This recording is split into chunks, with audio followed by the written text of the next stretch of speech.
You are listening to A Path to a New You, a podcast about mental health and veterans issues.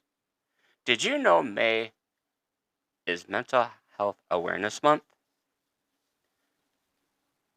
In today's episode, I want to talk a little bit about the Mental Health Awareness Month.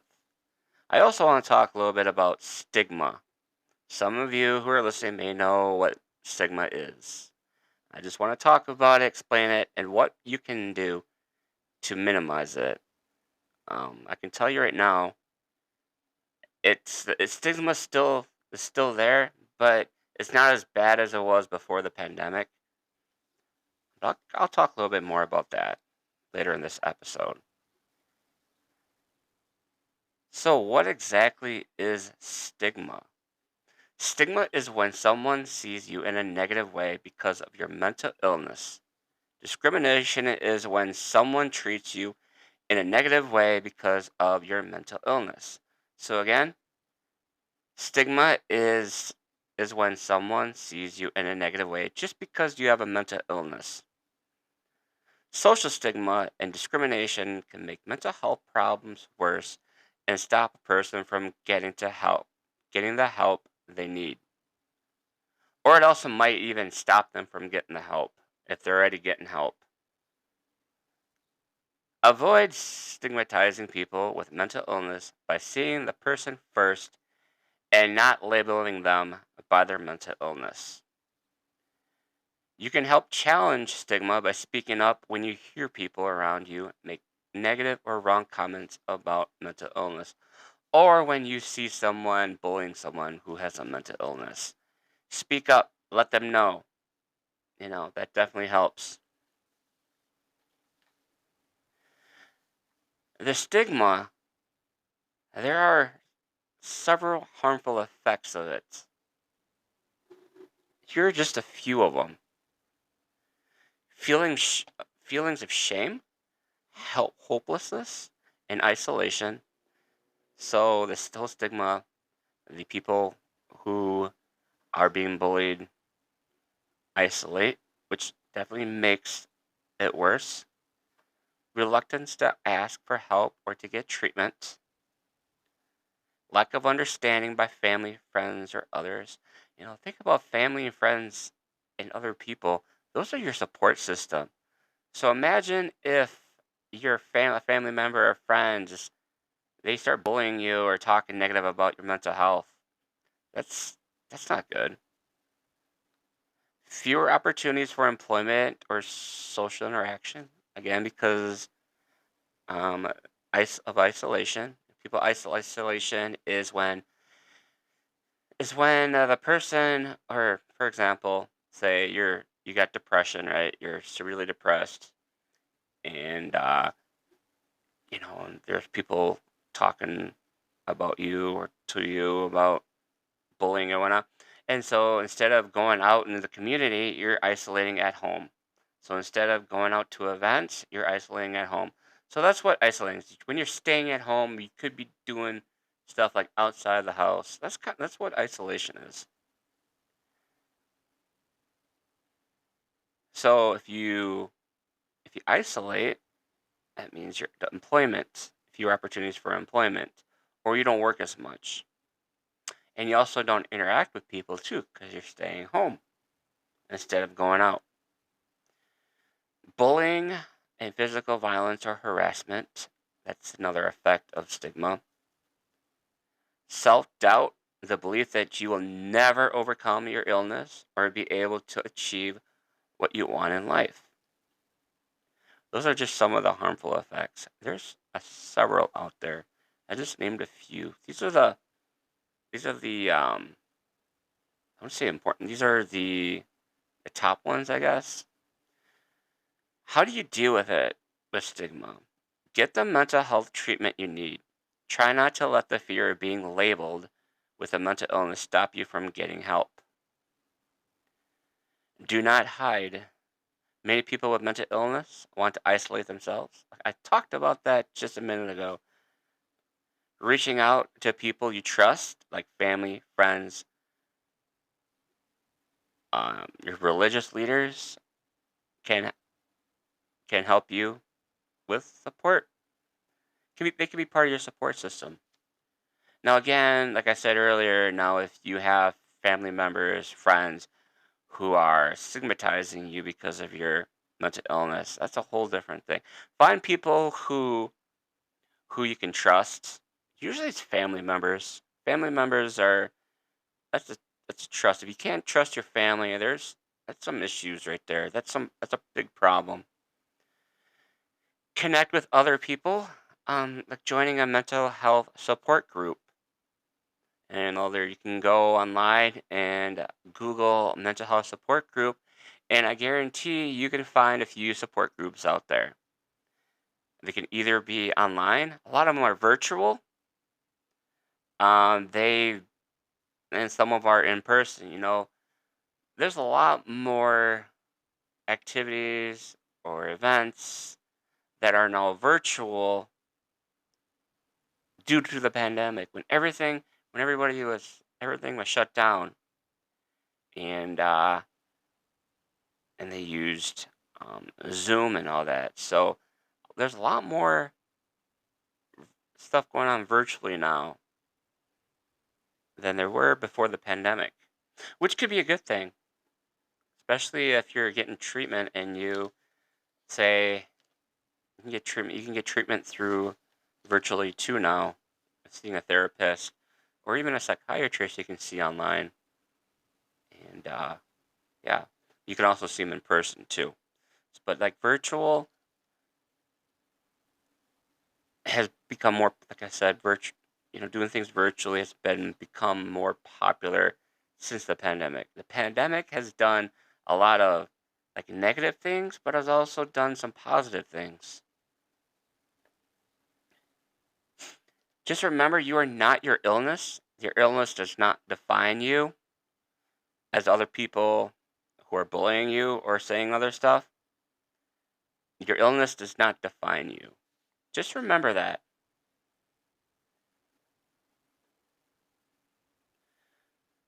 What are some things you can do to challenge the stigma associated with mental illness? Teach yourself, learn the facts about mental illness and sharing with the people, with family, friends, work colleagues, and classmates. Kind of like what I'm doing right now with the podcast. I'm teaching people. I am providing information, educating people on mental health as well as veterans issues. This is what this podcast is all about.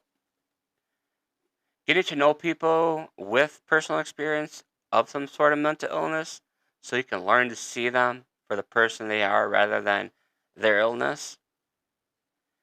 Not judging, label, or discriminating when you meet people with mental illness.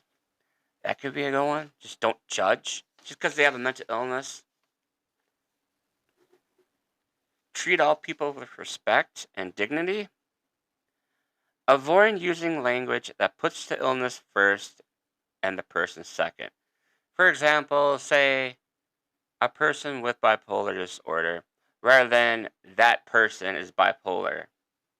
So instead of saying that person is bipolar, why don't you try saying something like, hey, a person with bipolar? Say something when you hear people around you making stereotypical or inaccurate comments about mental illness. I do that a lot. If I'm out in the community and I hear people talking about some sort of mental illness or like making fun of someone with a mental illness, I do speak up. I speak up and let them know and educate them a little bit about what's going on. Sharing your own experience of mental illness. This will help dispel myths and encourage others to do the same. Mental illness is not something shameful that needs to be hidden. I do share my experiences with about my mental health, mental illness. I do have PTSD. I also have generalized anxiety disorder. I had ADHD. I probably still have it, but I can control it with coping skills and whatnot. Um, Prior to the military, I did take medications for ADHD and depression as well. Um, and then I had to stop taking those medications for like 6 months in order to join the military. And that's where I found coping skills to manage my mental illness. So I haven't really taken medication since then. Again, because I find coping skills. I'm busy. I keep myself busy all the time. That way I don't sit around and just and not do anything. If I'm out doing stuff, I just don't even notice it anymore. Anyway, those are some of the things you can do to help manage or challenge the stigma out there. The other thing I want to talk about, of course, like I mentioned earlier, May is Mental Health Awareness Month. May is Mental Health Awareness Month. It was first recognized in 1949. That's when it first started coming out and started the first one first. The I can't even talk right now. That is when Mental Health Awareness Month became happened. That's the first time it happened. Not the first time, but that's the start of it. It's 1949. Mental Health Awareness Month was originally established by the Mental Health America organization and is recognized during the month of May. It was created as a way to educate the public about mental illness, raise awareness surrounding research and treatments, and, of course, to reduce the stigma associated with mental illness and celebrate recovery from mental illness. Because of the misconceptions and stigma surrounding mental health issues, people often suffer in silence and don't seek treatment for the conditions.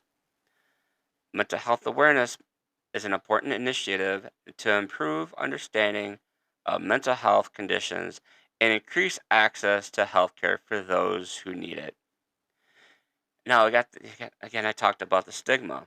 So you got people out there um, who are bullied or have that stigma and feel that they are weak if they go seek treatment. So that can, like I mentioned, that can cause a something else to happen. Instead of one thing, they got two. What am I talking about? I'm talking about when people self-medicate with alcohol, drugs, and something of that sort. So, say they're like, you know what, I don't need to go to treatment. I feel like I'm weak. I can work on this on my own. And then they use alcohol or drugs to self-medicate. Instead of one thing they have to get treatment for eventually, they had two. So then they got the mental health issues, and then when they're self-medicating with alcohol and drugs, they got a second. So that's two things they have to work on for treatment instead of that one. If that makes any sense.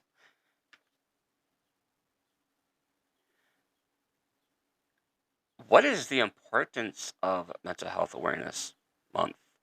Mental Health Awareness Month helps people recognize the ways mental illness impacts their lives, educates people about available services, and highlights ways to advocate, even if they don't have a mental illness. So even if you don't have a mental illness, you can always advocate for those who do. How do you do that? You educate yourself. Do a little research, read about a certain mental illness that you're really interested in. For example, if you're really interested in um, bipolar, there's two different types of bipolar. There's bipolar 1 and bipolar 2. Oh, I didn't know that. Let me educate myself. Let's do a little research and, Google it. Say, hey, what's the difference between bipolar 1 and bipolar 2? Educate yourselves, and then you can advocate for those who have bipolar.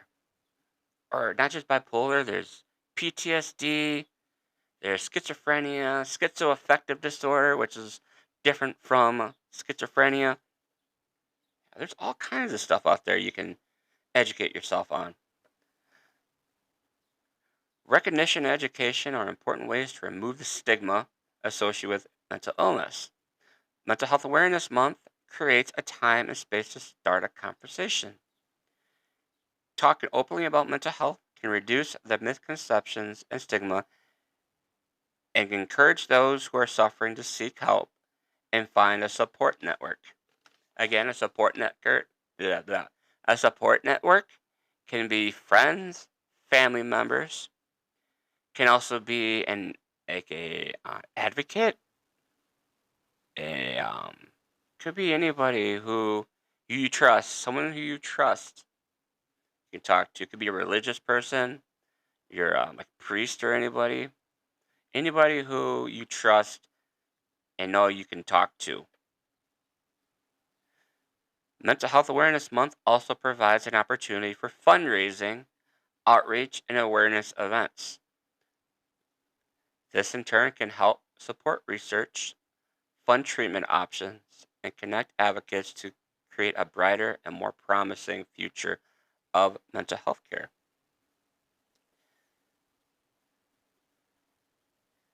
So, who can all benefit from the Mental Health Awareness Month? Who can benefit from all this education and outreach and stuff like that? Nearly 1 in 5 adults in the US has a mental health condition. Like I said, I even have a mental health condition. I got PTSD, I got generalized anxiety disorder, I also have ADHD as well. That's three things. Depression too. I guess kind of I was diagnosed with depression when I was little, when I was growing up. Yeah, so like nearly 1 in 5 adults in the US has a mental health condition. But that one person has family, friends, and others who live who also are, I could say, touched by their condition, even if they don't themselves suffer from one. So you know what? You know a friend who has it. You're kind of, I guess you're touched by it. What does that mean? Well, that means they probably have talked to you about their condition, their illness. They probably have talked to you. If you're really that trustful of a person, there's a good chance your friends talk to you about it.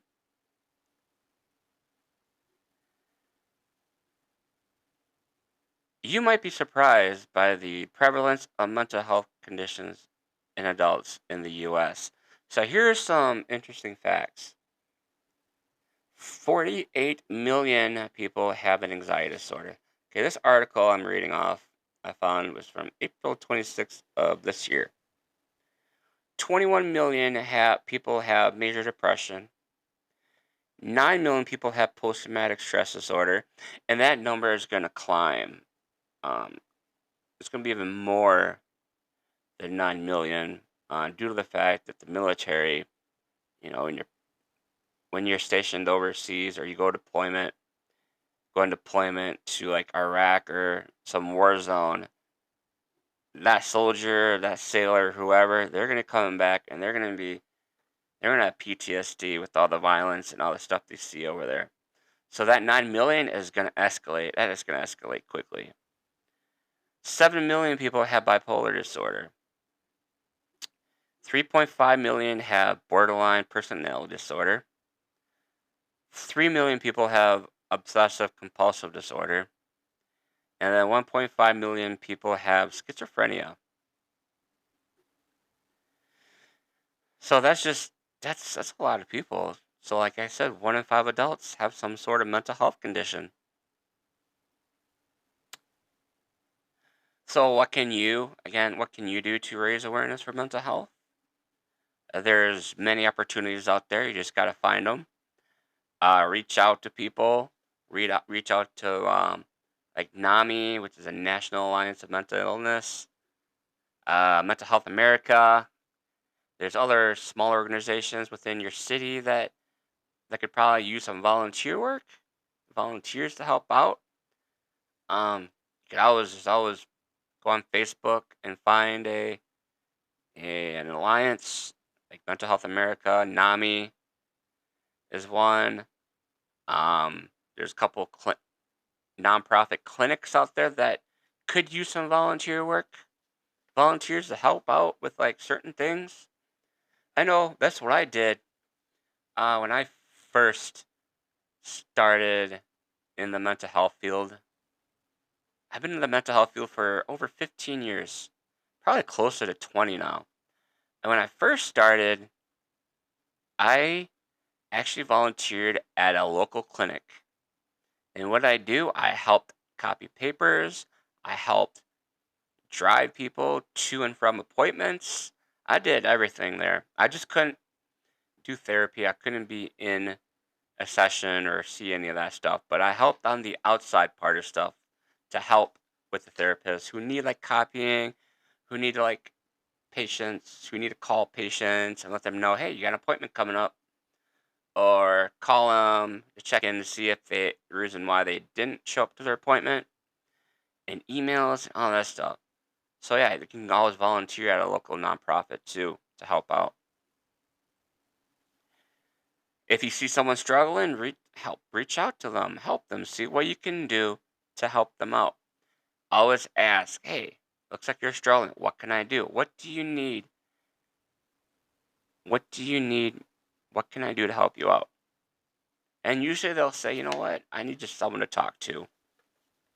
And just talk to them. Just listen. Listening is huge.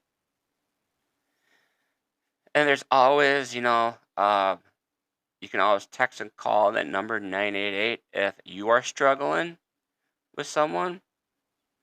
If you are struggling with like a disorder, with your mental illness, and you're feeling like you need help, there's always that 988 number. You can call or text that number. And that's a 24-hour, 7-day a week um, hotline. That's the National Suicide and Crisis Hotline. So if you're in a crisis, please call that number or text that number. And again, it's 24 hours a day, 7 days a week, on holidays too.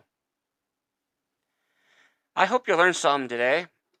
Um, Again, I tried my best to educate on Mental Health Awareness Month. I talked a little bit about stigma, what it is, what you can do to help minimize it.